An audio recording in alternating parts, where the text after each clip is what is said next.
Assalamualaikum warahmatullahi wabarakatuh. Bismillahirrahmanirrahim. Alhamdulillahirabbil alamin. Wa bihi nasta'inu ala umurid dunya waddin wassalatu wassalamu ala asrofil anbiya'i wal mursalin Sayyidina wa nabiyina wa maulana Muhammadin Allahumma salli wa ala alihi wa sahbihi ajma'in amma ba'du. Yang saya muliakan, saya hormati para bapak, para hadirin, para sesepuh, bini sepuh, aji sepuh, dan seluruh kesepuhan, khususnya ketua DKM dan staf-stafnya, para hadirin semuanya, alhamdulillah. Tiada kata yang patut kita ucapkan melainkan puji syukur kehadirat Allah Subhanahu wa taala atas karunia-Nya, atas nikmat-nikmatnya yang telah dilimpahkan kepada kita, terutama dan yang paling utama nikmat iman, amin, nikmat Islam, amin, panjang umur, amin, sehat walafiat, amin, seger waras, amin ya rabbal alamin. Bagi yang segar dan bagi yang waras sehingga kita dapat menghadiri spektakuler yaitu pengajian minggu pagi. Para bapak, para hadirin, langsung saja tanpa basa-basi juga tanpa neko-neko kita lanjutkan talim kita, yang mana menurut schedule kita sampai masih bab tentang utang piutang. Para bapak, para hadirin, sebentar lagi kita akan memasuki tahun baru Islam, ya, Muharram. Kita di tahun itu insya Allah tanggal 10 Januari ya, itu 1 Muharram. Kita di beberapa tempat ada yang meringati tahun baru Islam, tahun Hijriyah. Di situ kita tentu akan mengenang sejarah spektakuler dari baginda Nabi Sallallahu Alaihi Wasallam, yaitu hijrah. Ya, hijrah. Lah, kira-kira momen apa yang diambil dari hijrah itu, Pak? Apakah kita akan hijrah juga? Pindah rumah? Pindah kontrakan? Nah, itu tergantung finansial. Kalau nggak bayar 3 bulan ya memang harus hijrah dengan terpaksa. Nah, kontrakan. Jangankan 3 bulan, Pak, 1 bulan sudah diomongin, udah diusir-usir. Lah, momen hijrah itu sebelum kita baca hadisnya, yaitu kita menata ulang niat kita. Jadi niat kita ini harus ditata ulang.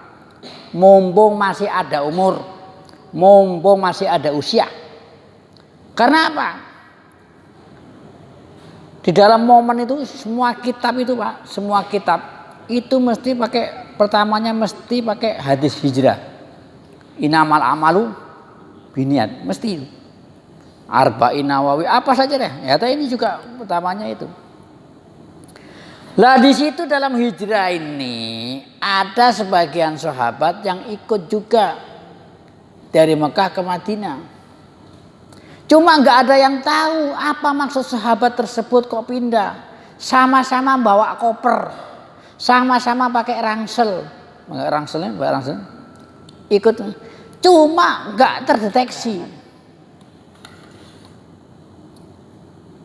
Tidak terdeteksi apa maunya dia dari Makkah ke Madinah. Nabi tahu. Makanya Nabi komentar dulu. Faman kanat hijratuhu ilallahi wa rasulih fa hijratuhu ilallahi wa rasulih. Kalau memang pindahnya dari Makkah ke Madinah, hijrahnya itu karena Allah dan Rasulnya, ya, mengikuti jejak Rasul dan langkah-langkah Habibul Mustafa sallallahu alaihi fa hijratuhu ilallah wa rasulih. Loh. Faman kana hijratuhu lidunya yusibuha. Kalau tujuannya cari dunia, bisnis. Di Madinah mau bisnis nih, jual hambal, jual kepiting umpamanya, ya. Padahal orang sana juga gak suka kepiting umpamanya, ya. Ceritanya. Au imratun yang kihuha. Jadi hadis ini, Pak, kalau kita belajar tafsir itu kan ada namanya asbabun nuzul. Tapi kalau hadis asbabul wurud. Jadi ada orang punya gebetan. Lah gebetan ini bukan bid'ah, Pak. Karena zaman Nabi sudah ada yang namanya gebetan. Nah, kalau bid'ah kan yang nggak ada zaman Nabi. Ini sudah ada zaman Nabi, gebetan itu. Gebetan. Gebetan. Lah ya. Ya ceweknya, kekasihnya atau ceweknya gebetannya. Dan ini gebetannya ini pergi ke Madinah. Lah yang cowok ini iya ke Madinah, cuma tidak ada tujuan karena Allah, tidak ada tujuan mengikuti jejak Rasul Shallallahu Alaihi Wasallam, tapi mengikuti gebetannya, karena gebetannya pindah. Saya ulang lagi, gebetan bukan bid'ah, karena gebetan sudah ada di zaman Nabi Shallallahu Alaihi Wasallam. Iya. Loh ini gak pernah dikuak momen-momen seperti ini, Pak, gebetan. Makanya famangkana hijratu ilallah wa rasulih famangkana hijrah li dunya yusibuha, karena dunia yang dia kejar, au imraatin yang kihuha, namanya umukis, ibu kis namanya, Pak, ibu kis. Zaman dulu namanya umukis. Karena umukis ini cewek ini pindah ke Madinah, diikuti sama kekasihnya. Jadi pindahnya bukan ini Nabi tahu. Jadi pindahnya saya ulang lagi, sama-sama bawa koper, sama-sama bawa ransel, tapi niatnya beda. Nah ini menata ulang kita, Pak. Barangkali kita ini ke masjid niatnya kurang lurus, bukan cari pengajian, cuma cari gorengan umpamanya ini. Harus ditata ulang. Ya kalau niatnya cari gorengan ya dapat gorengan kalau memang ada gorengannya. Nah kalau gak ada ya gak dapat. Gorengan dapat, pahalanya gak dapat. Maksudnya niatnya keliru. Nah apa hubungannya? Apa saya hubungannya dengan pengajian ini, kita lihat nih, Pak. Sebuah hadis meluruskan niat.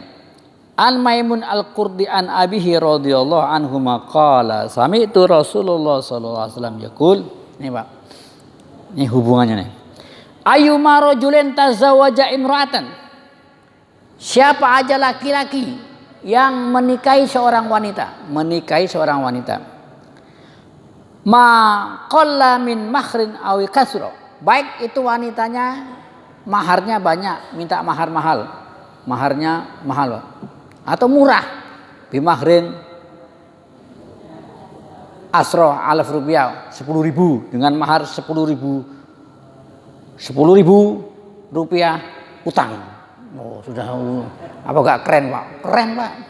Sudah maharnya 10.000, wanitanya cantik, maharnya murah, boleh diutang, Pak. Oh, apa gak keren? Top itu ya, top. Ya. Kan dalam hadis kan begitu, riwayat hadis. Cewek yang bagus, yang cantik wajahnya dan murah maharnya. Dengan mahar helikopter. Bingung orang. Helikopter umpamanya kan mahal. Lah, kemudian laki-laki tadi laisa fi nafsihi ayu adya ilaiha haqqaha. Jadi dengan mahar sudah tawar-tawaran sama keluarganya. Deal 100.000 rupiah, tapi laki tadi niatnya jelek, tidak mau bayar mahar tersebut. Loh ini, Pak, tidak mau bayar mahar tersebut, dan niatnya jelek nih. Khoda'aha famat. Jadi memang deal, sekarang kan deal lah, minta cincin namanya 25 kilogram umpamanya nih. Umpamanya nih, deal, tapi gak mau bayar. Niatnya jelek, niatnya lo gak mau bayar. Jadi siapa saja laki-laki yang mengawin seorang wanita, dia niatnya gak mau mahar itu tersebut, mati. Falam yu'addi ilaiha haqqaha. Jadi niatnya sudah jelek, gak mau bayar, mati. Laki Allah yaumal qiyamah wa huwa zanin. Ketemu Allah Ta'ala, dosanya sama dengan dosa berzina. Ya kan? Maaf, itu wanita-wanita gelap itu kan gak pakai mahar. Kan pakai mahar, selesai bayar, sama dengan begitu. Jadi ini ismuhu, bukan dia berzina, dosanya ismuhu ka ismi zani. Dosanya. Kenapa? Ya karena gak bayar, niatnya jelek. Makanya begitu. Kalau bahasa kasarnya yang pinggir-pinggir jalan itu bayar, itu dosa bayar, apalagi ya halal bayar. Jadi mahar tuh penghalalan ini, Pak, penghalalannya itu maharnya itu. Jadi jangan sampai ini niatnya jelek. Ini kategori menata niat ulang, jangan sampai kalau kita mungkin bapak-bapak mau tambah lagi, ya bayar. Maharnya itu dibayar. Jangan sampai niat tidak bayar. Nah, nanti kan salah niat ini. Maka harus kita ulang. Lah, salah niat seperti ini dosanya seabrek-abrek niat seperti ini niat jadi maha tidak bayar. Lebih parah lagi Pak. Wa ayyuma rajulin siapapun laki-laki istadana dana siapapun yang utang. Bapak utang nih. Utang dengan wajah yang menyedihkan dan menjijikkan. Iya. Kalau gitu gak dikasih duit Pak. Utang itu kalau gak melas gak dikasih duit Pak. Dengan wajah yang melas, saya butuh duit, saya begini, kasih duit. Tapi niatnya gak mau bayar. Niat di hatinya gak mau bayar. Ini akan dosanya seabrek-abrek Pak. Kan parah, udah ditolongin, niatnya gak mau bayar. La yuridu ayu adya ila sahibi haqqah. Di hatinya tidak kepengen bayar. Barang siapa yang utang terus gak kepengen bayar, itu bakal sulit Pak. Sama Allah dipersulit. Karena gak ada niat yang lurus, gak ada niat yang baik. Tapi kalau Bapak minjem duit, niatnya mau bayar, ya dibantu sama Allah. Karena niatnya yang bagus. Dan ini bagaimana? Khoda'aha. Suma akhoda malu. Jadi sudah dapat diambil hartanya, memang gak mau bayar. Famata sampai mati nih. Karena niat yang jelek. Falam yu'addi ilahi dainahu. Dia tidak menunaikan gak bayar utang. Laki Allah wa huwa syarik. Ketemu Allah Ta'ala besok dihitung maling ya Pak. Maling Pak. Maling. Jadi maling itu ada maling halus, ada maling kasar. Pak. Kalau maling kasar itu maling di desa Pak. Ngapa? Bawa linggis kecil. Nyongkel apa? Jendela. Bismillahirrahmanirrahim. Boleh gak? Boleh gak? Kagak boleh. Kagak boleh Pak. Buka berangkas pakai bismillah itu dosa Pak. Jadi gak semuanya orang baca bismillah itu dapat pahala. Tergantung posisinya di mana. Buka berangkas, nyuri berangkas. Bismillahirrahmanirrahim. Ceklek. Alhamdulillah. Ini kagak dosa. Jadi posisinya lihat. Iya. Dosanya double. Maling nyurinya dosa. Penghinaannya juga dosa. Kan penghinaan pakai bismillah. Nah itu. Jadi tergantung. Jadi bismillah itu pakai lima hukum. Di antaranya haram. Kalau dijagokan itu. Ya gitu. Dosanya ini. Lah bagaimana? Laki Allah wa huwa syarik. Ketemu dihitung maling Pak. Kenapa? Loh kan dia gak nyuri. Ya gak nyuri bener. Memang gak nyuri, gak nyongkel. Tapi niatnya jelek. Niatnya jelek karena utang. Niat gak mau bayar. Utang tuh gak enak Pak. Orang punya utang tuh gak enak Pak. Kemeng. Tahu kemeng? Tahu kemeng? Ya kemeng tau kemeng. Apa kemeng itu terjemahnya coba?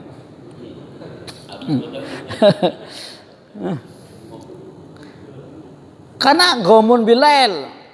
Ya sudah saya katakan di malam hari dia akan mikir terus Pak, mikir utang. Dan di siang hari dia akan jadi ketakutan. Maka dalam hadis dikatakan di sini, saya ulangi lagi, dikatakan di sini kata Nabi sallallahu alaihi wasallam, la tahifu anfusakum ba'da amniha. Jangan kamu buat diri kamu ketakutan, keweden karepe dhewe, ketakutan semuanya sendiri setelah aman. Wa madzaka ya Rasulullah? Apa itu? Utang, adainu utang Pak. Utang tuh buat diri tidak bebas. Mau lewat sono takut ketemu sono, mau lewat sini belum di lockdown ini sudah ketakutan diri. Belum di lockdown sudah melockdownkan diri Pak. Jadi utang tuh melockdownkan diri. Mau lewat sana kan takut. Kalau ketemu orangnya, lewat sini juga takut. Itu mah. Pakai helm, pakai masker. Bukan karena kenapa? Ya karena takut ditagih. Itu masalah. Takut ditagih itu utang. Jangan kamu buat diri kamu takut keweden karepe dhewe. Setelah aman, setelah bebas. Apa itu? Utang. Nah, makanya kalau utang niatnya itu yang bagus. Kenapa? Supaya dipermudah sama Allah Ta'ala. Bisa Mbak? Bisa bayar utang. Niatnya jelek gak mau bayar. Oh banyak teh gue nih. Lah ini perut apa gentong kalau teh.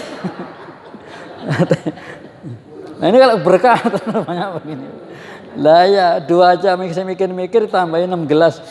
Ini lah ini Pak Masa ini harus meluruskan niatnya diluruskan. Niatnya diluruskan. Kan ya begitu Pak. Jadi kesimpulannya begitu Pak. Nah ini Pak terakhir. Karena kalau kita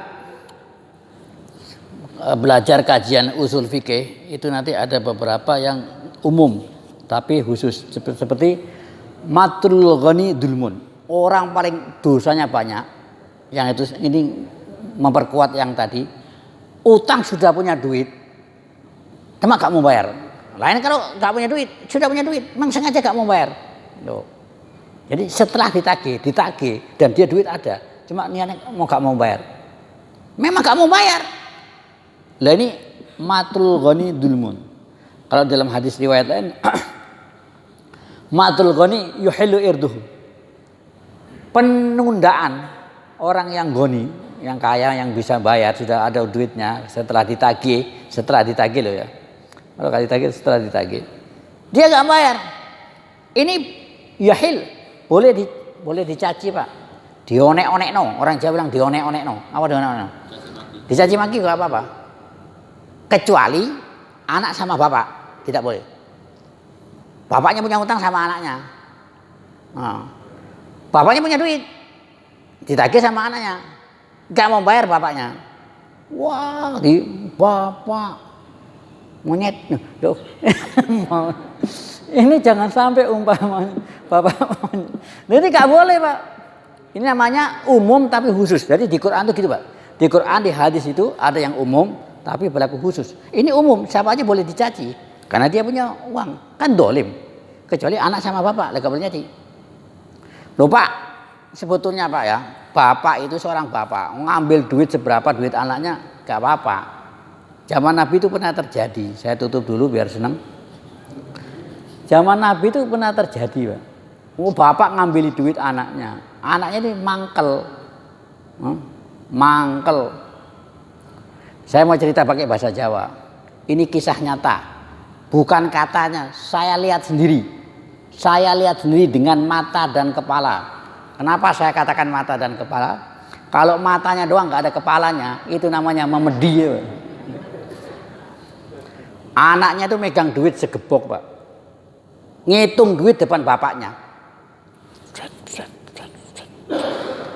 Lah bapaknya ini mau ngomong takut, maksudnya minta, kepengen minta, cuma ngelek idu, tuh ngelek gitu. Iya kira-kira bapaknya.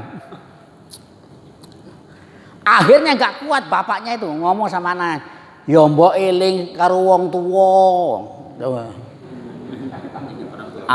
Ya mbok inget sama orang tua, kata bapaknya ini gak kuat sudah gak kuat. Ya mbok eling karo wong tua. Apa katanya? Wah, wong tua. Loh, gitu, Pak.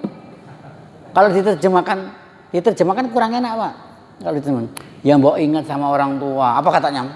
Orang tua. Gitu. Loh ini kan kira-kira ini anak yang soleh apa yang gimana? Iya, zaman Nabi ada itu seperti itu, lapor sama Rasulullah Sallallahu Alaihi Wasallam. Ya Rasulullah, gini bapak saya ngambil duit saya, ya. Bapaknya itu dipanggil, panggil bapak kamu, panggil. Itu di perjalanan bapaknya ngedumel, anak nggak ngedumel pak, bapaknya ngedumel, anak nggak tahu terima kasih, mulai kecil kasih makan diopeni atau diopeni. Diurusin, jadi sekarang mempermalukan saya depan Rasulnya. Tapi setelah bapaknya datang, anaknya dipanggil. Apa kata Nabi? Anta wa maluka li abika. Kamu dan hartamu milik bapakmu, gitu loh pak. Loh ini, diem, udah. Ntar habis ini ambilin duit anak kita, habisin. Ini dalilnya ada ini. Kan sekarang cuma pakai dalil. Ini. Anta wa maluka li abika. Kamu dan harta kamu milik bapak kamu. Kalau kita belajar ajian ilmu usul fikih, itu kalau kisos itu berlaku pak. Kecuali bapak membunuh anak, tidak dipenggal bapaknya, tidak dipenggal. Bapak membunuh anak nih, itu bapaknya gak dieksekusi, tidak dieksekusi. Loh pak, gak dieksekusi kenapa? Ya karena adanya anak sebab adanya bapak. Lah kalau anak bunuh bapak iya dipenggal, iya dieksekusi. Tapi kalau bapak bunuh anak, bapaknya tidak dieksekusi. Loh pak, itu ceritanya begitu. Ini kajian usul fikih itu begitu. Jadi berlaku umum tapi tidak berlaku untuk anak, untuk jangankan eksekusi ngatain aja gak boleh gitu. Jadi kajian kalau kita bunuh orang kan kajian fikih, kecuali bapak bunuh anak maka bapak tidak dieksekusi. Saya kira inilah ya wajah-wajah yang kurang bersahabat. Demikian teman. Assalamualaikum warahmatullahi wabarakatuh.